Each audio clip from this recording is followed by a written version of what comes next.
Hello everyone, this is Bobbin Threadbare and welcome back to Weaving Worlds.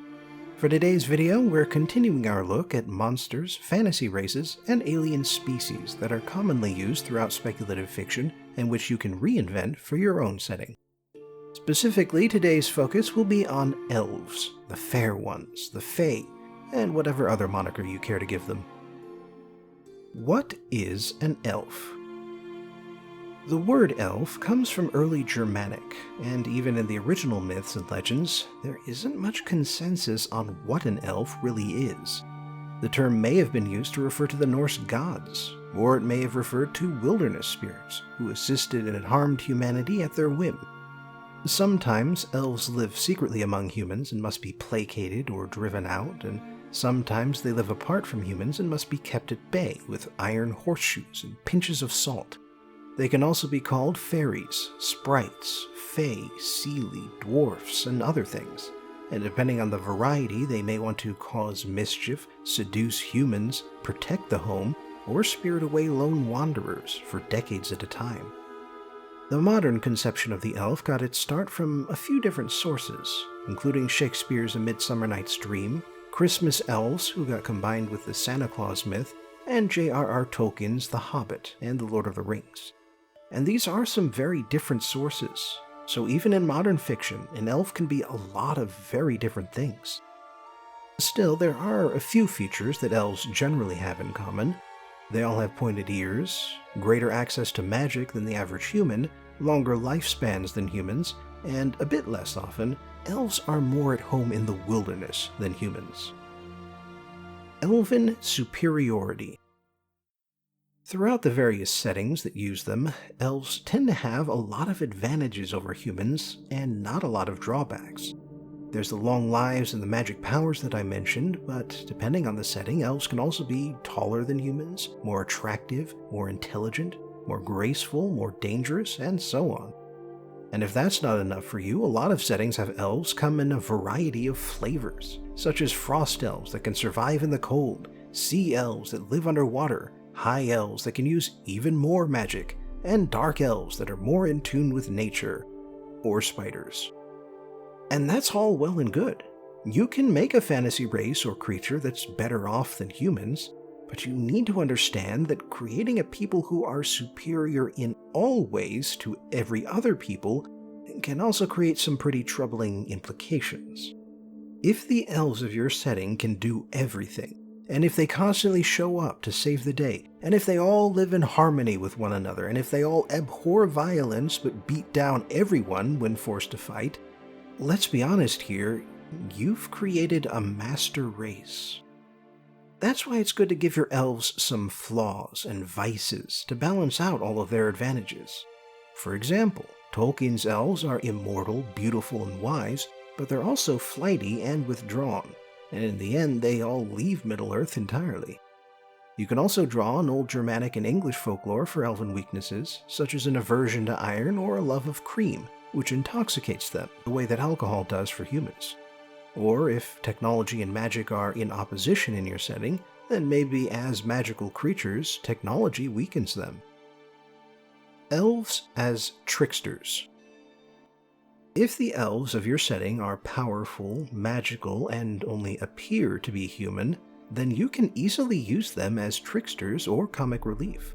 Mythological elves have a reputation for being whimsical, for being both helpful and harmful to humans, often at the same time, and that's precisely the role that a trickster plays in a story. When your elves are tricksters, you have the opportunity to make them as powerful as you like, since they'll never have a direct impact on the story.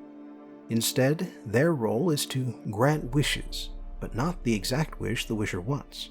Or they can test the protagonist in some way, and provide supernatural aid once the protagonist succeeds.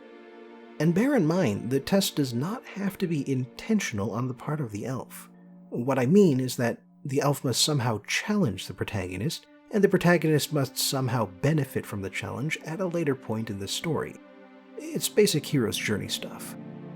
However, if you don't want your elf to be a full trickster, you can also make them a comic relief or a sidekick character. In this case, the elf should be relatively weak because otherwise they could resolve the conflict single-handedly, but it's quite possible to create a trickster elf who cares about the protagonist and just isn't straightforward about their affection. Elves as capricious villains. Elves are sometimes known as fair ones or happy ones. This is not because elves are always fair and happy, but because if you insult an elf, they will ruin your life. While many settings feature elves that are approachable and very similar to humans, other settings feature elves or fairies that are immensely powerful and can bring back the dead or change someone's fortunes with a blessing or a curse. And while a being like that can play the role of a trickster, they can also play the role of a villain. The thing is, though, that if you make a powerful elf a villain, you should avoid making them a traditional sort of villain. What I mean is that a typical fantasy villain has some sort of grand plan, like taking over a kingdom, conquering an empire, resurrecting a dark god, destroying the world, something ambitious and impersonal. However, a powerful elf has no need for more power, and so their goals tend to be more personal, whimsical. An elf might be the villain because the protagonist accidentally insulted him when they first met, or they might grant a wish but twist it against the wisher simply because it makes things more interesting. Or an elf could be struck by the beauty of the protagonist's wife and abduct her while leaving a changeling in her place. Elves as guardians of the wilderness.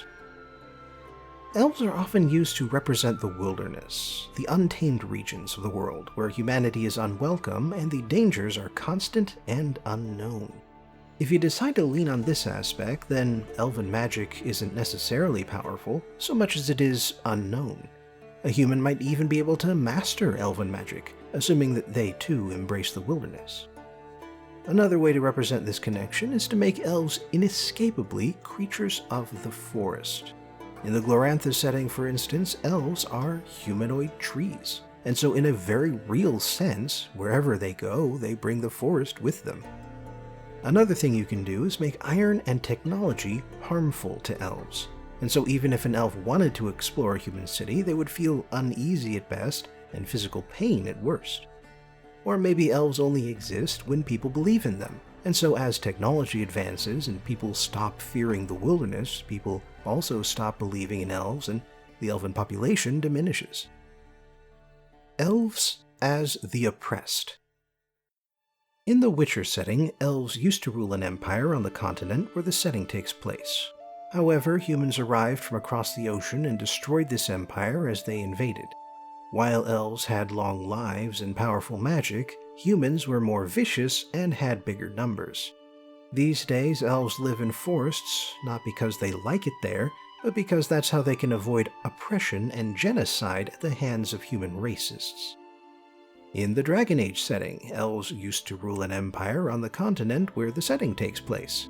However, a rebellion by elven slaves overthrew the old government, and that created an opportunity for human barbarians to invade and conquer the empire.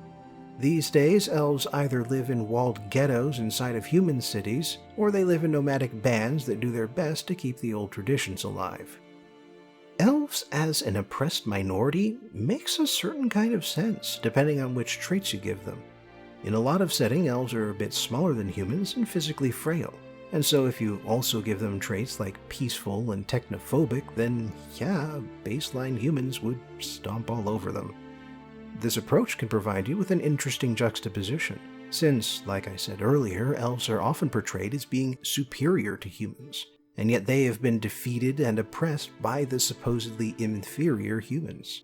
You still need to be careful about how you approach this sort of topic, but it offers an unusual angle that you don't always get from fantasy stories.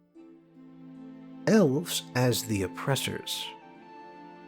If elves are strong, powerful, long-lived, magical, and have no special weaknesses, then surely nothing can stop them from taking over the world. Even if they don't have the numbers that humans have, well, that didn't stop the Greeks from taking over the Persian Empire, or the Mongols from conquering most of Asia. And so in some settings, elves leave their forests behind and exchange them for the castles and the towers of the overlords. By making humans the oppressed underclass, you make it easy for your audience to empathize with them. And by giving elves a list of advantages, you make it that much harder for the oppressed underclass to defeat their overlords. You also add an implication to your setting, that even if the upper class has certain advantages compared to the masses, that doesn't give them the right to control other people's lives. One last thing I'd like to point out is that while elves in the classic sense are most at home in fantasy settings, you can create alien species that are essentially elves in space. Vulcans are elves in space, and don't let anyone tell you differently. Thanks for joining me again for today's journey into Weaving Worlds. Please like, share, and subscribe because that raises my visibility here on YouTube. Check out my other stuff if you have some time, support me on Patreon if you have some money, and I hope I'll see you again for the next video.